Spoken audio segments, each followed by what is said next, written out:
अस्सलाम वालेकुम वीवर, क्या हाल है? खैर है? तबीयत से ठीक है जी? ना तो पता है मुहर्रम के दिहाड़े चलते पे अल्हम्दुलिल्लाह ते वीडियो बनाना छोड़ दिता से मुहर्रम के एहतराम ज़रूरी है जिहड़ी वजह तो असा अजकल विलाग लेंदे पे। मैं थोड़ी थोड़ी वीडियो बनाई रहा कल इन्ना को दिता विलाग इन्ना माशाल्लाह चंगा VIP बन के विलाग बनाया।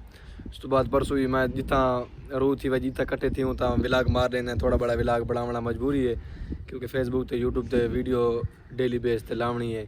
उस वास्ते अस ये निक्के सुके विलाग छोटे मोटे मारी रहने हैं जो ये बनते रहें फेसबुक ते डेली साड़ी अपडेट थी रहे।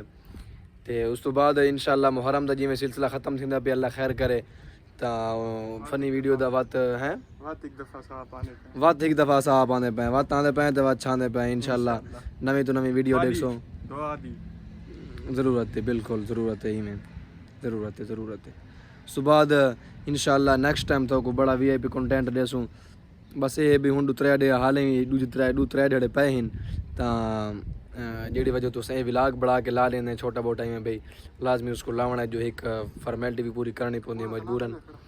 जी हाँ तो धाई पैक करो मैं आज गर्मी बहुत ज़्यादा है फिलहाल मैं इसे वीडियो वास्ते बाहर आया वादा हम ते वीडियो चंगे लगे तो लाइक कराया सारे डिक्सन इंशाल्लाह जल्दी अस नशाई टाइट करके बन सो ना सारे डिक्सन कितनी नशाई ते कितनी चोर ते कितनी सारे कितनी खुसरे ते सारा कुछ जल्दी बन सो तो इंशाल्लाह बात है।